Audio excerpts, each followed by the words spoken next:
Hello everybody, welcome to the channel. My name is Jgod. In today's video we're going to talk about the 5 important changes that returning players should expect from the Division 2. And the things I'll be talking about is the changes to the PVE elements, as well as the specialization, armor and healing system, the changes that have been made to weapons and mods, as well as the overall PvP changes, including the new Dark Zone. So if you do enjoy the video or find anything helpful, please remember to hit that like button, and if you do want to find your way back, make sure you subscribe with those notifications on. So with that, let's go ahead and jump into the first part I want to talk about, which was the PVE element. So on Xbox News as well as other media sources, they have said that the Division 2 will feature a 40-ish hour story mode that can be played solo or cooperatively. And they've also said that they designed it with an end game in mind. So with that, there's a few different things I take away from that. One is obviously you're going to have a lot of play time when you grind through the first time. Hopefully there's ways to accelerate it so you don't have to play through with multiple characters in case you want to do power leveling. The other takeaway I have from that when it comes to end game is the actual replay value. A lot of times when they originally designed games, I think the first time they didn't really plan for end game. So a lot of those missions got very repetitive. There wasn't much variation to them. So I think the fact that they can actually implement something around that will make it so that replay value is much higher. And I hope 40 hours just means the story mode, because when you played the first one, it really only took about 15 to 20 hours to beat the story mode. Then if you want to be a completionist and collect all the different items, you would scavenge for hours to go ahead and gather all the rest of that stuff. In this particular case, we'll kind of see how that plays out. We are playing in a different environment as well. We're not going to be in New York City. We're going to be in a 1-to-1 scale of Washington, D.C. And one interesting thing is that the base of operations will now be the White House, which is very cool. I think you'll be able to progress it and unlock different areas the same way you did in the Division 1, but hopefully they add a little bit of a twist in there. Another huge change to the DLC model is that everyone is going to get the first year of DLC for free. So they've called these episode 1, 2, and 3. And then in between these specific events, there's also going to be title updates. So it'll always feel like we have fresh and new content and the game's ever evolving. And in addition to it being free, they're going to also expand on what we got with DLC the last time around.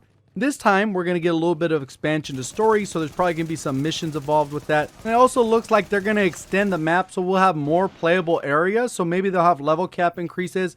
We'll have to kind of wait to find out on that one. And then there's going to be new modes. And we'll have to wait and see what they mean when it comes to specific added modes, because we're not sure if they're going to just be PvE, PvP, or a combination of both. And the part that I'm probably most hyped about is the introduction of raids. And these are going to actually be 8-person events consisting of 2 groups of 4. And usually how a raid works is you do a very challenging task with a large group, and at the end you get some loot that is very rare and hard to come by, and very often even linked to that specific task. Even though they're talking about doing it completely different than anyone's ever done it, the reason I'm hyped is because I've done the raids in Destiny 2. They are a lot of fun, especially when you can coordinate with a lot of friends. You get to know new people. They are typically very challenging and time consuming to master, but they are well worth the time invested. So this is one area I really hope they live up to the hype. So let me know down in the comment section below, have you ever done a raid? Which game was it in? And are you hyped for the Division 2's raid? So we kind of chunked through the largest section. Let's go ahead and jump into specializations. And there's 3 different specializations. You could be the survivalist, the demolitionist, or the sharpshooter. So depending on what specialist you choose, is going to affect other elements of the game, whether that's coming down to the specialist ability, the specific nade you're able to use, other modifiers that you're able to use on different equipment, and even your body armor. And as I mentioned, body armor, I'm going to go ahead and include that as the 3rd important thing you need to take away from this video. We'll go ahead and talk about those different specifications depending on what specialist you choose. So starting off with those specialist weapons / abilities, we're going to start off with the crossbow for the survivalist, the grenade launcher for the demolitionist, and the sniper rifle for the sharpshooter. So a lot of those make perfect sense. So depending on what specialist you choose, you're going to get a different throwable. So if you went with the survivalist, you're going to get that regular frag grenade, incendiary grenade for the demolitionist, and the flashbang for a sharpshooter. And the next part we'll talk about is the change to the healing mechanic / armor plate. Unfortunately, I haven't had a chance to play the game yet, so I'm pulling this information directly from a video I saw by MarcoStyle. He has an amazing 12-minute video on it, which I'm going to go ahead and link down in the description below along with his channel. Obviously, he's a huge channel compared to this channel, but I'm going to go ahead and give credit where credit is due. So the shorthand version of this armor video basically says that if you choose a survivalist, you'll be able to heal yourself quickly over time, and it will repair your armor over time. If you opt to go with the demolitionist, you're going to go ahead and repair your armor up to 70%, and then after a 15-second cooldown, you'll get that remaining 30%, which he says in the video, if you take damage, you'll still get that 30% immediately after that 15-second window has cleared. So this is ideal if you're going to go ahead and engage a gunfight, time that 15 seconds so you get that 30% health boost, armor boost, right in the middle of that engagement, and allows you to win that gunfight. And the real tricky part is when you choose the sharpshooter, it wasn't 100% certain what actually would happen, but what he was able to identify is that when you activate that healing armor mechanic, you will automatically get 50% of that armor. And then he also went on to theorize that potentially if you took damage during that 15-second window, that more than likely you'd probably get an additional 50%, but he didn't actually have enough playtime to actually test that out. So we'll kind of have to see how that plays out in the full build of the game, as well as the closed beta. So even though that's a lot of changes so far, I think one of the more fundamental changes has to do with the weapons and the mods. So they've actually made a bunch of different changes in this area. Obviously, if you look through the list, it doesn't really look like much has changed until you get to the bottom of the list and it'll say rifles. And this category will include burst firing rifles. So another modification they made, it says right there in gray, it says the recoil system is all new and every weapon will feel unique and behave in its own way. Even though that recoil part's very vague, hopefully it means that we'll get predictive recoil. And if predictive recoil is kind of a new concept for you, all it really means is that every time you fire your weapon, it does the exact same pattern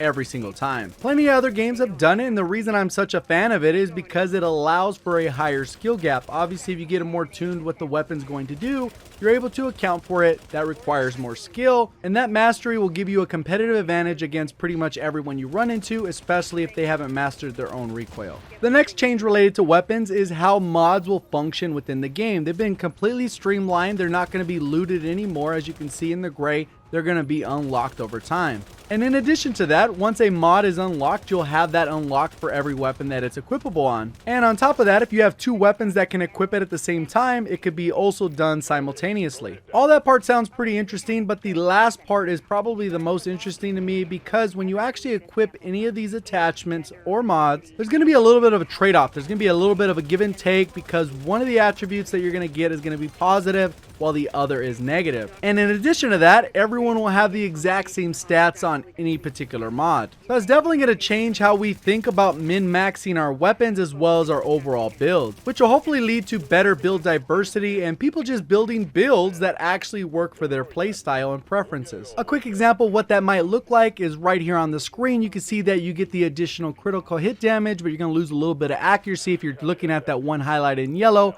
And as you drop down, they have that little bit of a positive and a little bit of a negative. So the fifth item we'll go ahead and talk about is the PvP changes, because there's a lot of them. Some of them are subtle. I'm not going to go into every nuance because that could be a video of its own.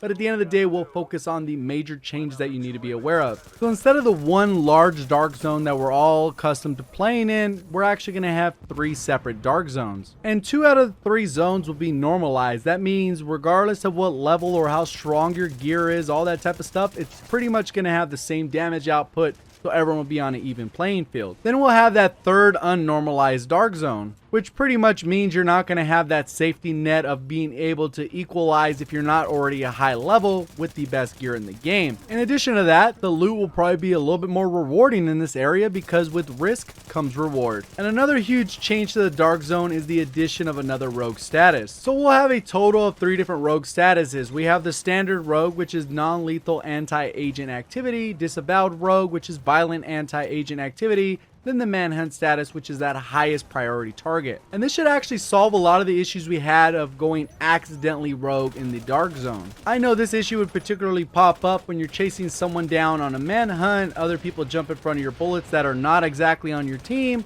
you accidentally hit them in the crossfire, and the game will automatically disavow you, which made you a super easy target for everyone else in the server. And to clarify, in case it's not already clear, the dark zone will still have that PvE and PvP element. But in addition to that aspect of the PvP, there will be a pure PvP element, which is categorized as conflicts. And we have 2 different types of conflicts, and they are a choice between skirmish or domination. And skirmish is basically your throwback team deathmatch type of mode, and domination is more of an objective game mode where you have to lock down down certain areas of the map. And one of the best parts about conflicts, in my opinion, is that second line where it says you'll play on unique maps not seen anywhere else in the Division 2. So it'll be one of those ways to get a little bit of a refreshing experience with the same in-game mechanics in a different environment. And if you're looking to play the Division 2 private beta, here's a few dates you need to pay attention to. So depending on where you are in the world, you can see that preload date, the start date, and the end date of the actual private beta that's going to be going on from February 7th to the 11th. And here's what to expect from that private beta. You're going to have a couple different main missions. You're going to have open world stuff to do,